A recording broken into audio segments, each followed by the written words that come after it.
said that His Excellency Dr. Ahmed bin Mohammed Al Saidi, Minister of Health, and all health sector workers in the Sultanate extended their sincere condolences and sympathy to the family of the deceased Dr. Basdawi bin Muhammad Al-Riyami, a chest pathologist and former Dean of the College of Medicine and Health Sciences and the College of Nursing. Omani artist Alia Al-Farsi has signed a memorandum of understanding with Saudi-based 015 Gallery to work on multiple art projects with the aim of sharing the best art experiences and practices in the GCC and the Arab world. This agreement comes as the Sultanate and Saudi Arabia are accelerating their cooperation and investments in various sectors, as both parties seek to encourage investment in fine arts and promote local artists. The Omani-Saudi ties are expected to see notable economic integration that constitutes an opportunity for the two countries' people. This agreement is the first of its kind signed by the artist since the opening of Alia Gallery in 2020, and it is the beginning of a series of joint projects.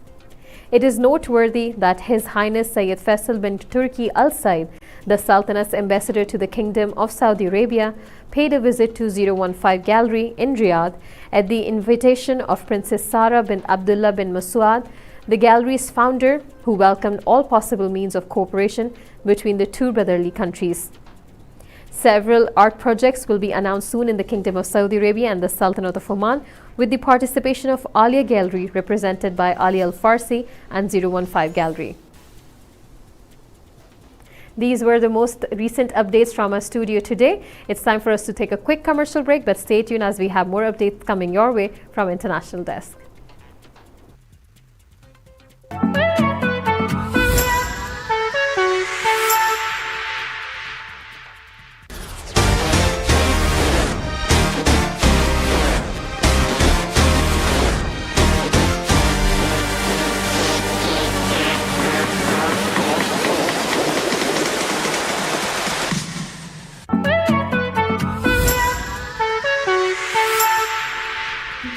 Welcome back to TTV, watching Midday Update. And now from International Desk.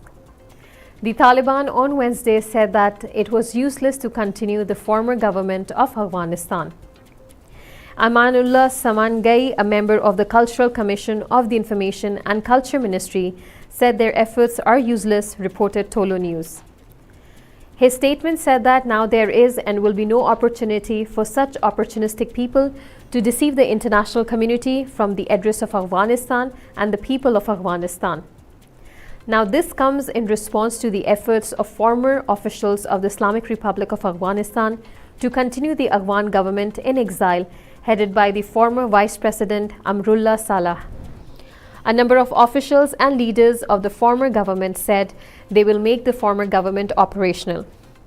In an 18-article statement released by the Afghanistan's embassy in Switzerland, a number of leaders and officials of the former government said the activities of the former government will continue, saying it is the only legitimate government based on the people's vote, reported Tolo News. The statement says officials of the former government and a number of political leaders will work so that the former government can continue operating. In this statement, the officials of the former government said no other administration, in contradiction of the constitution, can replace the legitimate government of Afghanistan. The statement has also called on all friendly and partner countries to maintain relations with the Islamic Republic of Afghanistan and to avoid granting legitimacy to the Taliban. A forest fire has burnt over 1,100 hectares in the northern Chile's Los Vilos commune, leading authorities to declare a red alert for the area, the Interior Ministry's National Emergency Office said on Monday. In fact, on Wednesday, according to the National Forest Corporation, the fire, which started on Tuesday, has spread in Las Vegas, about 240 kilometers north of the capital. The fire has consumed forest but affected no homes or lives, the emergency office said. From the area affected, the executive director of CONAF, Rodrigo Munita, told reporters that 4 helicopters, 2 planes, and 45 firefighting brigades are battling the blaze that is threatening communications, antennas, and a nature reserve of Canoles which is winter's bark, a slender tree considered sacred by Chile's indigenous Mapuche culture. The regional director of CONAF, Eduardo Rodriguez, said that despite the damage, officials were hopeful because there are fewer hotspots than on Tuesday. However, there are still fire fronts advancing that are being controlled by land with the use of helicopters, and once that fog allows it, with tanker planes.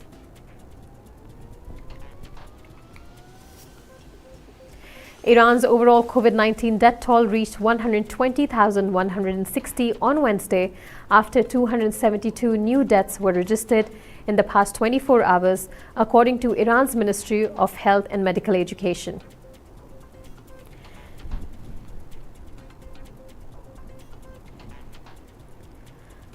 According to the authorities, it has reported that 13,271 new COVID-19 cases, taking the country's total infections to 5,572,962. A total of 5,009,673 people have recovered from the disease or been discharged from hospitals across the country, while 6,016 remain in intensive care units, the ministry said on its official website. By Wednesday, 37,748,710 people have received at least one dose of a coronavirus vaccine in the country, while 16,060,951 have taken 2 doses. Iran's Health Minister Bahram Einolahi praised the participation of volunteers in the vaccination process, stressing that people have to continue respecting health protocols such as wearing face masks and social distancing, the ministry website reported. Once again, it's time for a quick commercial break, but stay tuned as we have more updates from a sports desk.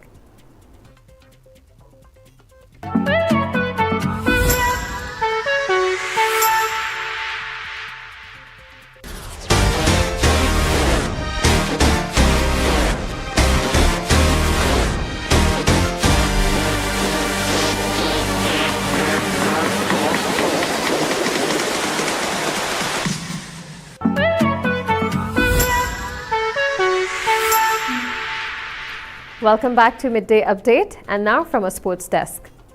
After defeating Manchester City in the Champions League, PSG striker Lionel Messi said he's very happy on scoring his first goal for the club. PSG defeated City 2-0 to move to the top spot in Group A with 4 points. Manchester City, meanwhile, is in the third spot with 3 points. It was a perfect night against a great opponent. For us, it was very important to win this game after Brugge, a 1-1 draw away. I am very happy to have scored. I haven't played much recently. I had only played 1 game here. I'm adapting little by little.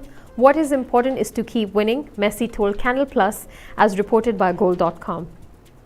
He also added that our relationship will get better and better with each game. We all have to grow together, increase our level of play. We have to continue. We won a very important game against a very big rival who was in the final last year. We must continue to progress, improve a lot of things for the future. Idrissa got PSG off the mark in just the 8th minute of the game, and this put Manchester City on the back foot. No other goals were scored in the first half, and PSG held on its 1-0 lead. In the second half, Messi doubled PSG's lead in the 74th minute, and by then, it was known that City would not be able to come back. Well, this was all from our midday update today. Now, before signing off, I would like to remind you all that the Expo 2020 Dubai will open its doors to the public tomorrow, and the TTV team will be bringing you as many updates as possible live from the venue. The Expo, if you all remember, was originally scheduled for October 20, 2020, until April 10, 2021. However, due to the COVID-19 pandemic that gripped the world, the United Arab Emirates decided to extend and postpone the event until this year, and that's why they're starting from tomorrow, October 1st, 2021, and it will continue until March 31st, 2022. With that, it's time for me to say goodbye for today. I'll be seeing you all next week and hopefully tomorrow from Expo 2020 venue. Stay tuned and keep watching TTV. You've just heard the live feed from the TTV studios on TFM 95.4. Let's talk.